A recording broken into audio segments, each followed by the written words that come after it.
Hello, my name is Lyndon, Baptiste, and I'm a writer and content creator from a Caribbean island called Trinidad and Tobago. As someone who has tried to make it full-time as a writer in Trinidad and failed to achieve that goal, I'm looking forward to this conversation. Today we're talking to Khalil Studio about his journey as an artist, aspiring architect, and content creator on YouTube. He served as a visual arts teacher in a primary and secondary school, and his ambition is to bring the Caribbean art scene to viewers and build a stronger community of artists and craft persons. In the show notes, I've included the links to his YouTube channel and Instagram page. So if you're into art and you want to support his work, feel free to head on over and click the subscribe button. Thank you very much for coming, sir.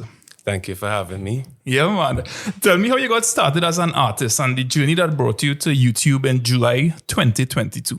Well, it goes back to that kind of generic story that every artist seems to have. When I can remember drawing from an early age, like 3 years old, I remember drawing. I remember my mom giving me coloring books. And for all of my life, I just remember this very deep desire to draw, to paint, to create, to sculpt, to make things. And that has never left me. Going into secondary school, I studied visual arts. I became very interested in it. I started to research different artists like Jackie Hinkson, fell in love with him, fell in love with Che Lovelace, Bosco Holder, just to name a few local artists. And well, the greats like Cezanne and Michelangelo, but it just, that was it. Me, I was always an artist. I think I was born an artist. I was born someone with just the desire to create and make things. So I studied visual arts at UWI. I did the certificate program there. And then I could say I kind of hit a crossroad where I didn't know, kind of like you, trying to become a writer and not knowing how possible that was. I maybe shied a bit away from my dream of being a full-time artist. And I studied architecture instead, which still kind of appealed to the design aspect of art, and it's still a creative field, but I could safely say no, maybe I shied away a bit from my dream of being an artist at that point. I'm still grateful that I studied architecture. I think it was more beneficial now than studying art at UWI. I studied architecture, and coming back to me being an artist, starting this YouTube channel was bringing that dream back. So really wanting to be an artist and realizing that architecture could have only filled so much of the void that I have for creating and really desiring to paint and to be a maker. It could only let me fill so much of that void. So kind of getting burnt out a bit in architecture and really just desiring a bit more for myself, I was inspired to start the YouTube channel to, again, be an artist. And I would say making those videos, as I've spoken about in many of the videos, that I feel more like an artist making those videos than I've ever felt like in my life. Well, I guess in recent life, as maybe a 5-year-old, I felt like an artist, but kind of shying away again from that desire to be an artist. Making these videos has really shown me that it's not even just painting or just drawing or just sculpting that makes me an artist, but it's literally in everything that I do. So I think back to making that video where I went up Kora River and I'm looking at the elements of arts, and that kind of came in two parts. There's the first video where I'm talking about kind of finding myself and finding peace. But when I looked over that video, I realized that I subconsciously was observing so many things without realizing it. So that's why I made the Elements of Art video, because I realized I was looking at space, I was looking at color, and typically everything that I digest was maybe through this lens of a creative, of an artist. So yeah, so they jump into architecture back when you did that as a field of study. Was that you playing it safe in terms of having a career? Yeah, definitely. Okay, because it's curious to hear what you're saying there about, you're jumping into YouTube and you're realizing that this is one of the ways that I could express myself as an artist. Just to touch briefly on my own experience as a writer, I didn't make it as a full-time dream, but then I jump over into YouTube and making these videos, and it kind of started by accident. And I realized that, hey, this is, yes, I'm working at a different, what's the right word for it? Like a medium? Yeah. I have a different medium that I'm getting my work out there. But when I sit and I do an episode of Red Wall News, whether it's political satire or a family vlog, whatever form it takes, that I'm applying the writing. So it's kind of like me keeping my hand in, and I don't want to kind of rush some of the questions that I have in mind, but that's one of the things that I was coming to you at in terms of, is a vlogger, or what we will typically consider a vlogger, is that person an artist? So to hear you say now that, is a way of expressing yourself and bringing design elements to this new form. So, I mean, my pause were reason when I hear you talking. And your bio on YouTube defines you as an artist and an aspiring architect. Architect. I always get trouble with that word, but I don't know why. Some people say architect, but it's architect. I think I might be able to pronounce that a little bit easier. So what makes someone an artist, but an aspiring architect? I can't even say that one. Or a writer, but an aspiring YouTuber.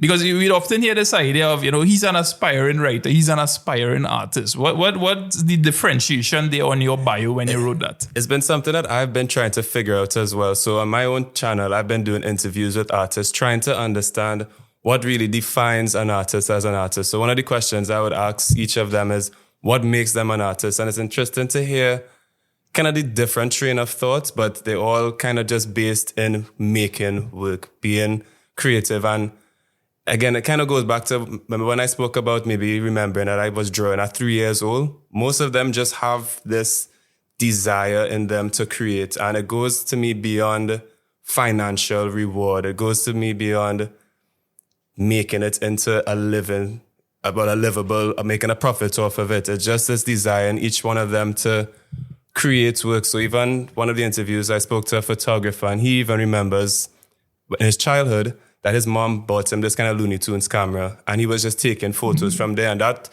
to me, that kind of shook me. Like, how did that happen? Like, for me, it would have happened in terms of like, maybe my mom saw me drawing, right? And she would have given me paper or coloring books. So for him, there clearly was some desire in him, even before he understood it, to want to take pictures. So much so that his mom noticed that to give him a camera. And I don't know what that means yet, but to me, it has to mean something deeper. It means that being an artist is more than, it is more than maybe even something we could describe. It comes down to this deep desire in us to create work or to output work or to imagine the world in a different way. So coming back to what's the difference between an artist and aspiring architect, I think it's more, but how I think about it is, in the realm of architecture, there's this more rigid idea of how to become an architect. So you do your bachelor's, typically like 4 years, then you do your master's for 2 years. Then you intern under an architect for another 2 years. So that's 8 years. And then you do an exam. And then once you pass that exam, you're then given license to be an architect. So in the real world, there's just more drama to become or to give yourself the title of architect versus, I guess, artist is not something where you have to have documents to say I'm an artist. Where if you want to be an artist, you could just claim that identity. I guess it's easier to claim that identity. And I would say architecture falls under artist. I think at this point, I'm kind of considering artist as the bigger picture. And then there's subsets underneath that. So painter, writer, photographer, architect. So yeah, so for me, it's kind of claiming that idea of being an artist now. Like this YouTube channel, again, was to claim that idea and to really see what it means to be an artist. Sorry about that. How long does that typical journey take in terms of, becoming this architect? It's about 8 years. So 4 years undergrad, 2 years master, then you intern under a licensed architect for 2 years, and then you do your exam to be licensed as an architect. So it's about 8 years. And again, I was playing it safe, maybe thinking I'll do my master's in architecture and, it could be such a profitable thing. But I realized that it just wasn't filling that void that I have to create work. It wasn't fulfilling that need that I have to just output work. So instead of playing it safe a second time to maybe do my master's in architecture, I was like, why not just try? I have no real burdens. I have no real financial implications in my life right now. I'm not tied down to anything. So why not just try to make it as an artist? And getting back to maybe the YouTube channel,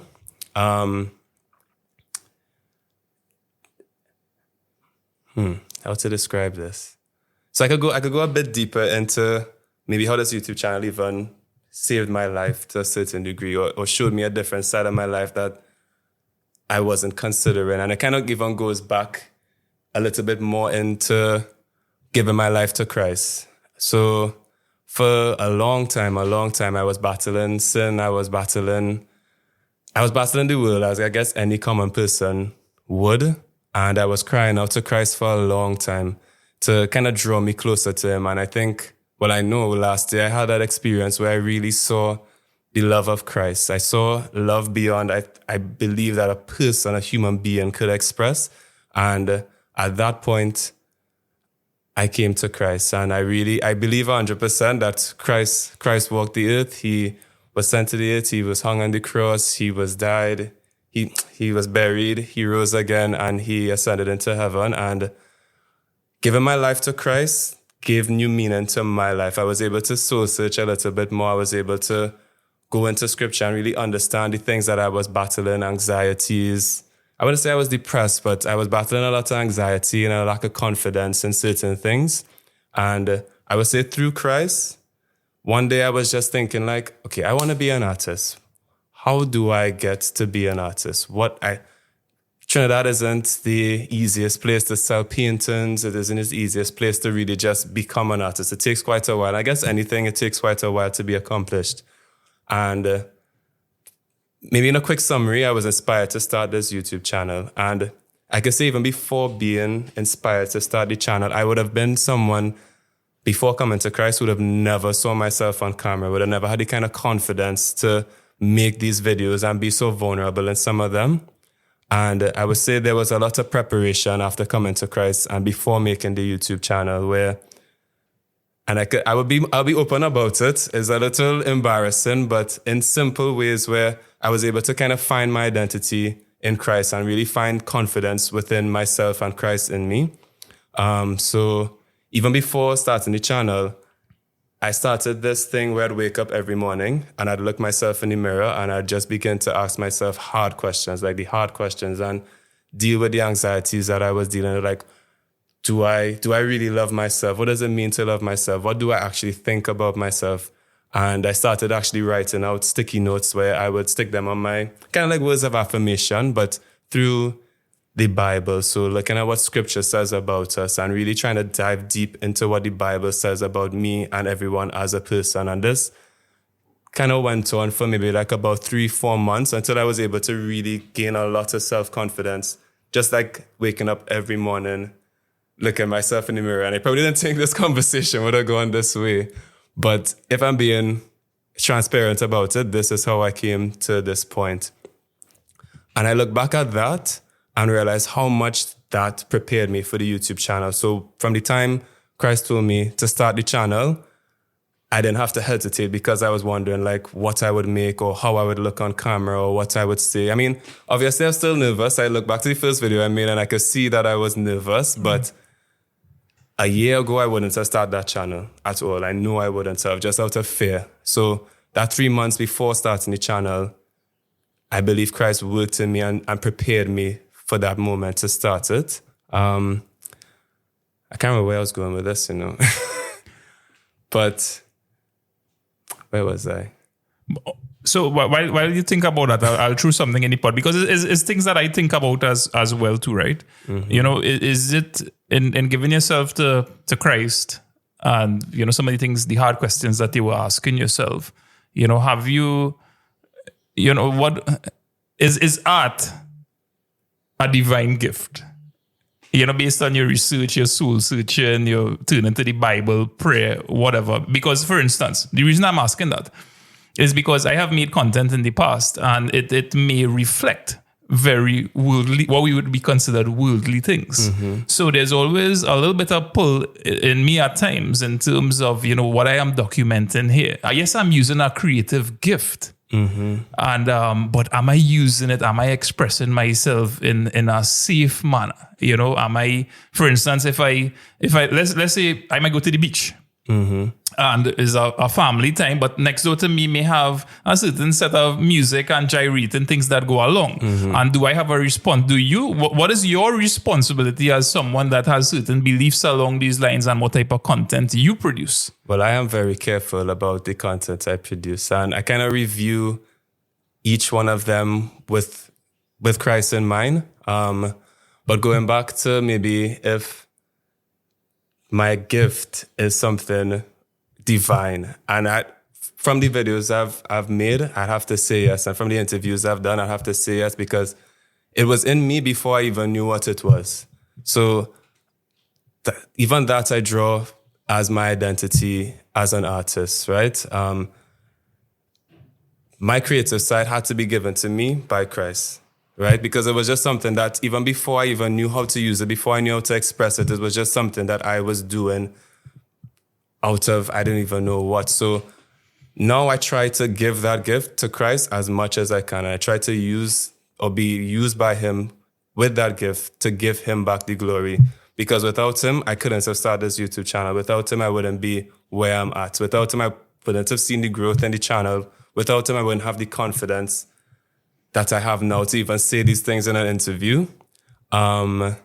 So in making the channel, I submitted it to Christ. So in my thinking, I had a quick idea of where I wanted to take this YouTube channel. But I realized quickly that if Christ prepared me for this, it can't just be me. It's me and him. So maybe something people might have picked up on by now is that I try to end the month with some sort of video that relates to the gospel, whether it be that Finding Peace video or the video I did in terms of how the gospel affected my art career or my art practice. So even this month again, I'm going to actually do another video. I'm hoping to do it tomorrow, and it's actually, the visuals is actually inspired by some of your videos that I watched. So we'll see how that one goes. But even in making the videos, each video I submit to Christ, whether it's a gospel video or a art video. So some of the things, there are many things that have been said in some of the interviews that I just cut. And I don't care if the interviewee is upset or not, but it's my channel and I think I can make those decisions. And I've also had people, I have a strong friend group in terms of people that believe in Christ. So I also go to them sometimes with some of the videos if I'm questioning how far this is going. So even, I remember the Chill Loveless video, I sent it to a friend first because I didn't know what was wrong with it, but I knew something was a little wrong with it. And he immediately pulled out some of the images that I was showing in the video. They were a bit vulgar and stuff, but I didn't realize that because maybe just really wanting that video to do well and thinking that it would do well because of the person that I was showing, I was maybe giving a bit into the world again for fame and fortune because thinking that video would do really well. Surprisingly, didn't do as well as some of the other videos that I didn't think would have done well. But when I showed him it, he immediately pulled out some images that he said he doesn't think suitable for the path that I'm going down. And it was just me saying, okay, God, this is why I'm asking for the assistance and bring it back to Christ. What do you think about it? I'm not going to put out a video that I don't feel peace with. Took those images out and replaced them and let it go. So it's been easy. Each video, it becomes a little easier with what I want to release. In the earliest, it was a little kind of like, but I could. But at this point, it's like, nah, if it's not giving me peace, then I'm not going to release it. I'm really happy for some of the reminders that you're sharing with me there. You know, that all things are from the creator that we believe in, right? And there is before I move on to the next question, I will say there's a little part of me that is, I'll share my sentiments along the lines, right? When you are a scribe, when you're documenting something, I believe you want to document it as truthfully as you could, right? Mm-hmm. So for example, it may take very simple forms. I may choose to work with someone that represents a certain lifestyle, and then let's say that person uses obscenes. Mm-hmm. And I could cut, I could bleep, or I could choose to leave it out altogether. But if I am a scribe, if I am documenting, like in your case, the art scene in Trinidad and Tobago, am I to some extent doing an injustice to, hey, this is the representation of what it is? And the personal belief I'll share with you here is this. you have a YouTube channel. This is for me. I'm not saying this for you. You have a YouTube channel. You enjoy the journey. You treat it as cleanly as you can. But the stronger someone gets in Christ, in religion, in belief, in leaving this world, chances are they're going to start posting less and less on YouTube. That is the way that I view it. And we have had some of these conversations the first time we meet, and it may even be part of my inspiration. I mean, I'm not going to talk about those things now, to make some of the decisions that I have to make, because there's a certain part of, do I cheat the reality? This is what it is, where there's a certain piece that looks this way. And it's all, you're right. Your YouTube channel is yours and how you choose to represent and what you choose to represent. But I think there's a part that we'll probably have to see at some point, I need to kind of back off of this, because it could be, think about it. You sit down to edit a video, and you may eventually run into 6 hours or 8 hours of creating a video, and then you realize, hey, there's a spiritual part that might be lacking here. You wake up, your first thing is you roll off that bed, laptop on. So those are things that I have struggled with. And I mean, we will have a future, God willing, if our lives are spared. I look forward to, as you hitting your targets with your YouTube channel and bringing the Caribbean art scene to viewers. I really look forward to talking to you some more, particularly along these lines, to see, what your sentiments are. I would say, in terms of documentation, if I could document through the lens of Christ, there are other people that could document the worldly. Exactly. That is true.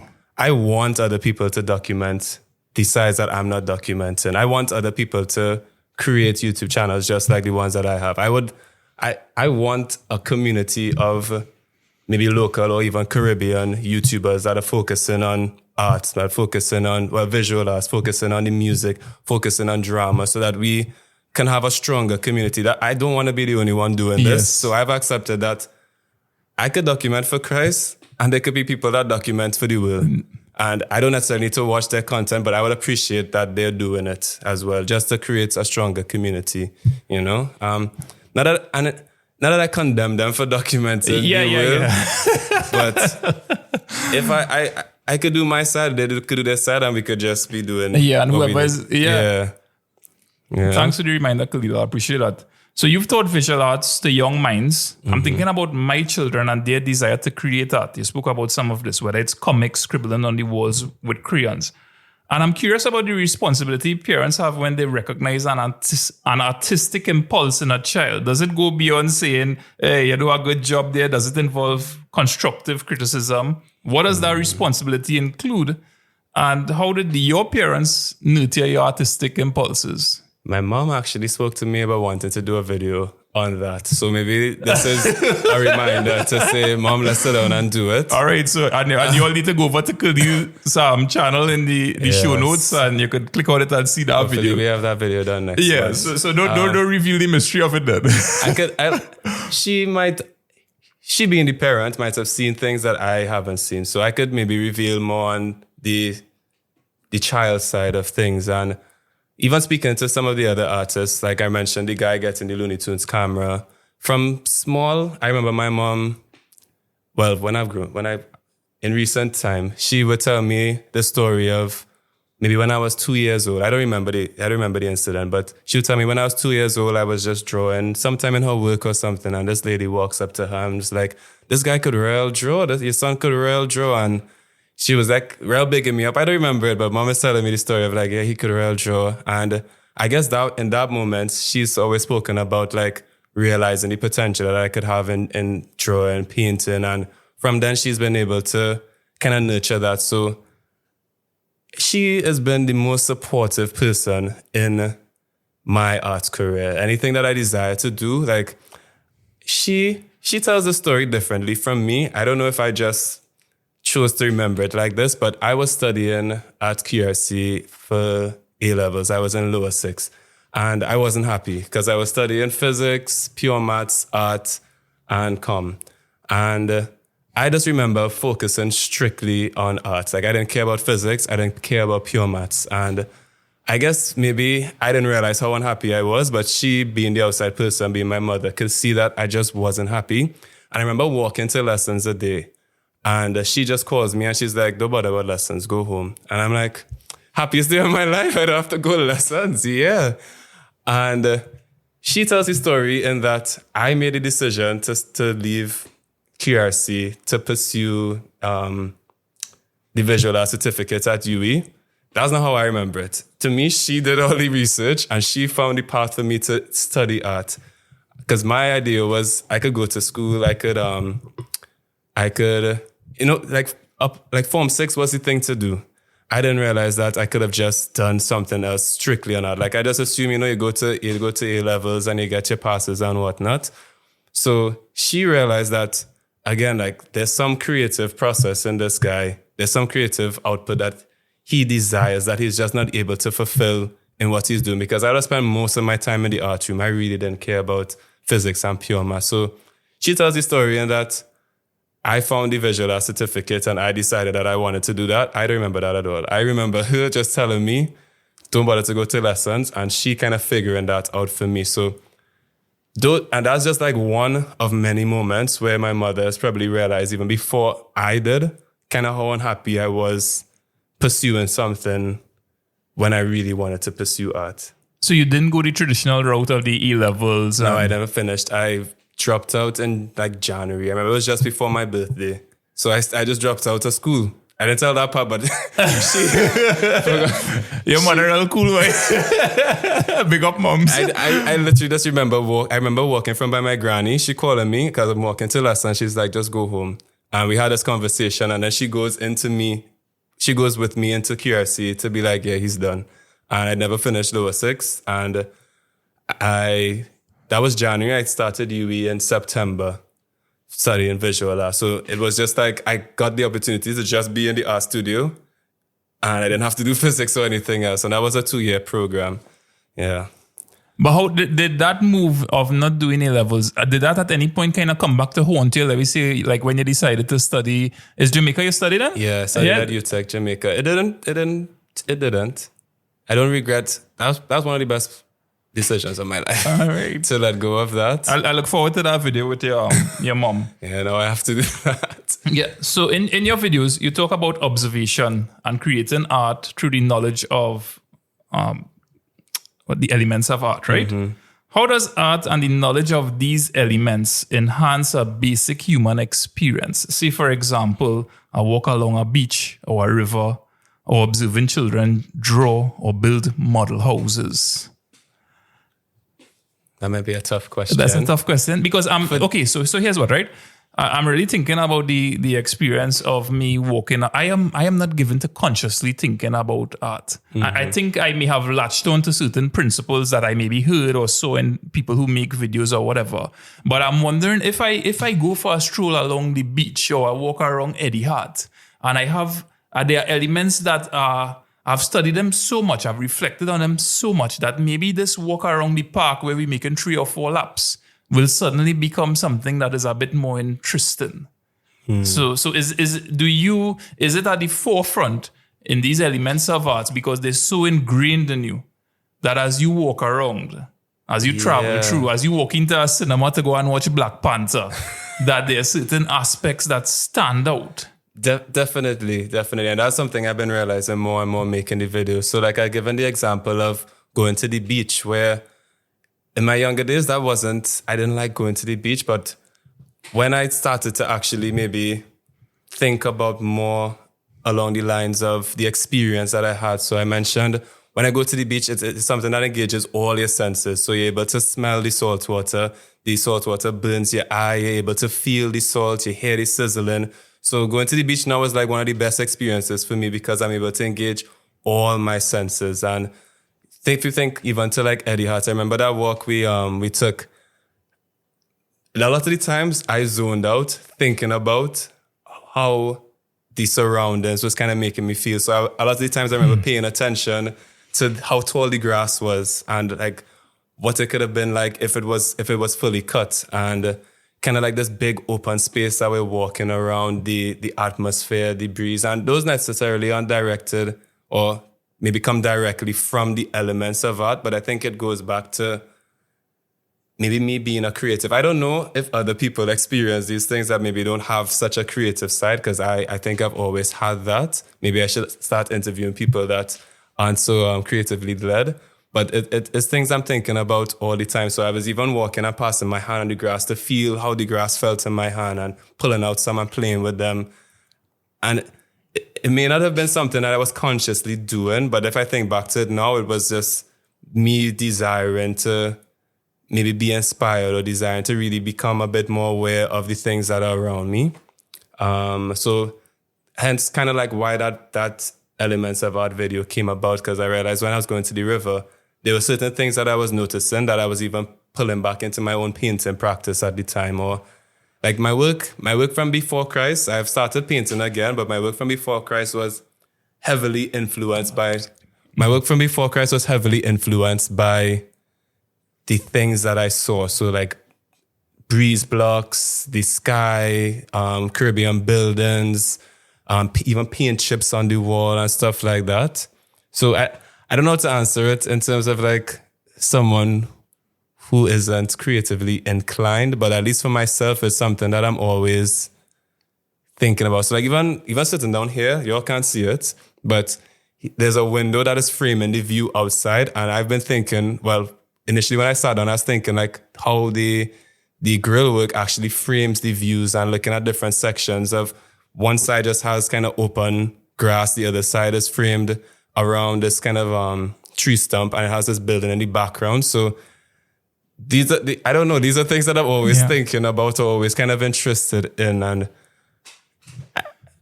maybe I should interview other people. Yeah, because I mean, for me, and the reasoning behind that question is because I want to be fully aware of, how can I have a better experience as I enjoy certain things. Okay. If for instance, I was, knowledgeable on the blender colors, hues, whatever the terminology might be, lines, that it would bring something to the forefront, and the as you say, engaging all your senses. Because I realize, like at times you talk about the smell of the soul, the textures in your hand, and those are things that when you're making videos, for example, I could line up a shot that is pleasing, but I realize one of the things that when I am behind a camera, this may not be your experience, I miss a lot. I miss a lot. I even miss conversations. And I would go back and edit it, and I realize, wait, now, because I'm so focused on, is this framed properly? Okay. So I want to have a better human experience. And maybe that's something that you will explore in the future if it comes out. I've read that a powerful motivation for making art is the desire to leave behind after death something of value by which to be remembered. A legacy. You're an artist, now a content creator on YouTube. Looking into the future, what would you define as your crowning achievement, your masterpiece? Oh my. I basically have I could tell you a few of my small goals, or the things that just kind of keep me going. So making the videos, so sometimes sitting down for 6 hours to edit a 5-minute video. The thing that keeps me going is if I could just make one child's life a little bit easier, one aspiring artist's life a little bit easier than the life that I had. Because, well, for my generation, and not these people that I've been speaking to, as much as you have this desire to create, it's always treated like a hobby, or, the higher-ups kind of treat it like a hobby. Even though your parents might nurture it, it's always seen as like, yeah, you could do it as a hobby, but okay, you could become an architect, you could become a lawyer, you could become a doctor. So one of my simple goals is just to make it a little bit easier for the next generation to really be able to see themselves as an artist, and to be able to pursue art as a career and actually make it as an artist. So in the interviews that I've been doing, I've been asking, again, the artists to can identify what they see as an artist, or what makes them an artist, hoping that it resonates with somebody else who might have that thinking, a younger person who might have that, or older person who has that thinking. So they're able to see someone who is in the art scene, someone who claims to be an artist, having the same ideas as them, so they could realize, well, that makes me an artist too. So that's one of the small goals. Even starting the channel, I've hoped that it could be something I could pass down to my children, kind of like just a generational blessing. Like if this channel, in the next, let's say 10 years, I have 100K followers, and it's able to generate money, and it's able to serve the community, and I could just say, all right, I'm done. Maybe I'm 50. I'm like, I'm tired making videos and my children like art, and here, have it, do whatever you want with it. And hopefully I've brought them up well enough to continue it and do it well. So it's kind of hoping to create a generational blessing for my children, for my children's children, for my children's children in that regard. I mean, the ultimate, I think that'll be the legacy, like another goal of it is to also show the next generation that being an artist doesn't only mean painting or drawing or sculpture, but kind of exploring other art forms like photography or even content creation. So I oftentimes speak about these videos making me feel more like an artist than I've ever done in my life. So it's hoping that the next generation of artists see that and be like, okay, I like painting, but maybe it's not the goal. Maybe creating content, or maybe me being a investigative journalist in the art scene, because I'm creative and I could understand these things, but I don't necessarily want to create work, but I want to document what other people are doing. Because starting the YouTube channel, I thought it was going to be all about my practice. I thought I was going to be showing people what I do, how I paint, how I create collages. And you see that kind of early on in the videos. Yeah. And then the channel's like, yeah, we're done with that. We're going to investigate what other people are doing. Because I guess realizing quickly that if the channel only focused on my career, it was a bit self-indulgent to some degree. And again, being led by the spirit, I made those videos early on of like even me creating the collage or being inspired. And I'm going to come back to those things. I have a few videos lined up that I want to do in terms of my practice, but I realized that in serving the youths and in trying to get that goal of people understanding that they could be an artist meant that I had to step out of my practice and understand what other people are doing to be able to share their stories. So another goal beyond just allowing the next generation to see that they can be an artist is hopefully to see that they could start a YouTube channel and they could start investigating their practice through content creation, that the traditional mediums aren't the only medium. So maybe they go into the NFT community, maybe they go into the content creation community, maybe they go into journalism. And I'm just giving you random goals now, but another goal was, I don't know if you remember Derek Walcott, and he would have been an avid art critic in Trinidad and Tobago and a well-respected one. And I mean, I wasn't there for his time in any real way, but I read back on his articles and his critiques and stuff, and I found them very powerful.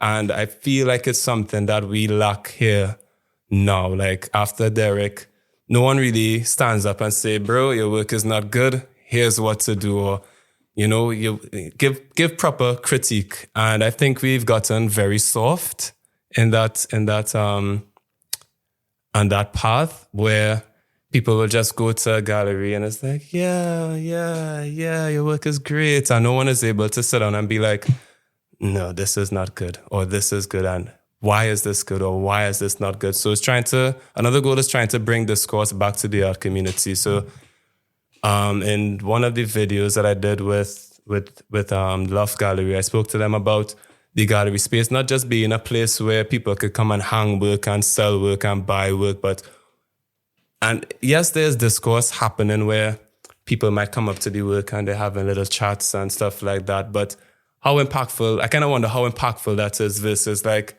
instead of having a show besides having a hung show, maybe an artist is in a position where he's really battling a body of work. And when I say battling a body of work, I really mean battling. Like probably as someone who doesn't paint, doesn't understand what I mean by battling work, but it's heart, sweat, and tears. Like sometimes you're fighting, like not physically punching out the painting, but you're having emotional battles with pieces. So if a painter, sculptor, whoever is battling a piece of work and they're really finding it hard to get over the hurdle, can they just come to the gallery and say, hey, I would love to have a pin-up and get some critique from my peers or get critique from my higher ups and create discourse about the work, and they could come and critique the work, not to just be bad, but to really help the person maybe overcome a hurdle, because many of the higher-ups and many of your peers might have been in that same battle. So now it's how do they share that experience for you to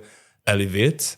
And And that kind of draws from my experience in architecture school. So that's why I also don't regret going to architecture school, where we had critiques every other week or every week or so, whether it be in design studio where we get critiqued on our designs, or maybe we had to present a poster, we had to research an architect or whatever it was. We had to pin up work and get lash up.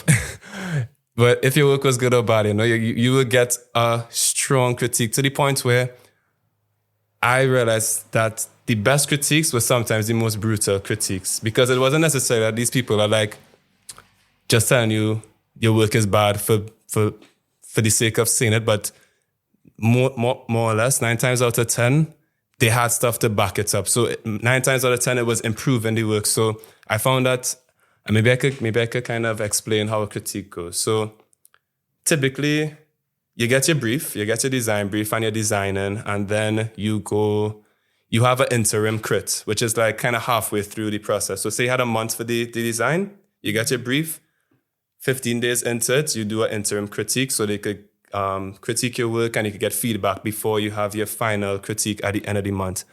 I realized my best final presentations came from when I got a horrible interim critique. And if I had a good interim critique, I became so maybe comfortable that I just didn't even push myself for the final critique. So not that I did bad work for the critique, but I find myself kind of antagonizing people to get the most out of them from those interim critiques, especially just maybe the way I presented the work or the way I dressed or how I spoke about certain things, so I could really get their true feelings about the work I was creating, because that was able to propel me forward for the final critique. And that's just something I think we lack in Trinidad. We don't. But is it in architecture, for instance? Because you have so many other considerations in terms of, it's not just about the form, the function, and then I don't know if you all deal with things like structural integrity of buildings or whatever. Mm-hmm. So there's a kind of safety critical component of it, versus if I have an art piece or a book or something, is kind of like a representation of me that I want to put on paper. And not that I want people to accept rubbish. Mm-hmm. But, how does that feedback kind of divert you from your true intention? Like, say, for instance, I wanted to use particular colors. You have a jersey with particular colors that you have. And if I was to say, I think that this jersey would look a lot better if you had a little bit more red in the pink and you get rid of that yellow. I don't know if there's a jersey that you make, right? Mm-hmm. But say, for, how does it... Does that move you away from your true self and your... I would take that example of you just suggesting different colors. I would go back to the studio and just try those colors and see. Because it's not going to hurt me to try what you've suggested. Like if I battle in a piece and I can't overcome it, am I going to just stay in that place of wanting to do exactly what I want to do and maybe battle forever? Or am I going to take some sort of feedback, some sort of criticism, and try it with a grain of salt to see what that could lead to? And that might be rubbish. I might try that and it might be rubbish, but it might be exactly what I needed to get out of my headspace to then see the work in a different light and build on it. And in architecture, the work you create is part of you. It's not so different from art. So many architects speak of their buildings as almost a part of them. In the same way, artists would be creating work that is a part of them. And we could critique art with the elements of art, with the principles of design at its base level. But then you could even talk about the emotional aspect of the work, maybe the spiritual aspect of the work. So I think there are ways that are possible to critique the art from. And of course, you have to be in that headspace where you're willing to get that critique. So I could draw it back to school, where people will come and get critique and cry and cry and cry. And looking back at it now, they just weren't in the headspace to be able to get criticism. They made this work and it is a part of them, and it becomes a very vulnerable place to be at, because you're making work that is so... It is a part of you. The architecture is a part of the architect. The design is a part of the designer. So it's a very vulnerable place to be in. So you and yourself have to kind of be open enough or be in a space where you could get feedback from people, knowing that they might have more experience than you, knowing that they might have your best interest at heart, knowing that they want to improve you. You have to be in that headspace to be able to take it. I'm not saying that you tell me to make those changes and I just take that, I do it, and I present that. But it's kind of taking it back with a grain of salt to see, okay, I'm one person. I could only have so many thoughts. You as another person could have thoughts about my work. How do I incorporate that? How do I try to see what you are trying to see in my work? And maybe I do it and it's garbage. Maybe I do it and the most profound thing in the world. But if I don't allow somebody else to give their input into it, then I will just, again, it kind of goes back to this being very self-indulgent, where you need that criticism to grow. So I could even draw it back to my relationship with Christ, like even making these videos. I will go to Christ first for feedback on these videos, or I will send it to people who I know would give me good feedback as well. So I don't think these videos are art. So I go for feedback, I go for criticism, and if something isn't working, I would try it. I remember editing a video and I'm like, this is not it. I need something. I want to take this video to the next level, but I don't know how to. I could see what it could look like. I see the potential of this video. Right. But in my head, as much as I could see outside the box, I can't physically get outside the box. And then my phone rings, I answer it. It's a brethren, and he's like X, Y, and Z, and it's like, that was exactly it. Right. Exactly that. I was able. He called while I'm editing the video to just tell me how to do it, and he had no idea I was editing that video. He was watching a past video, and he's like, yo, I think you could do this, this, and this. And I'm like, you know? And I'm like, so that's what I mean by criticism. It doesn't have to be like the most harsh thing in the world, but it's about understanding other perspectives and how you could bring that into your practice. You're absolutely right, because I think every, whether you're an artist or a video creator, whatever you're doing, that you need to have this kind of trusted pool of resources. I can think about my own experience with Red Wall News, and you're doing political satire, and there are a number of people, and they're subscribers in some cases, that you could lean on them, and you could just run, you might put a draft video, upload it to YouTube so that they could give you. So that's a good that's a wonderful reminder that you have a strong support system, and it may not be able to save a particular project, like whether it's the last video you published, but you could take that knowledge and move forward with it, and create better products for people, art forms and whatnot. So Khalil, here's what we've been speaking for about 48 minutes so far, right? And we haven't even touched on your YouTube journey. So would you like us to take a little bit of a break and we'll come back for our part 2, or you just want to keep going? We can take the break. You can take the break? Yeah. All right. So if you're listening to this, what you could look out for is part 2 of this podcast. Remember, in the show notes, you'll find the link to Khalil's channel. And thank you very much for listening.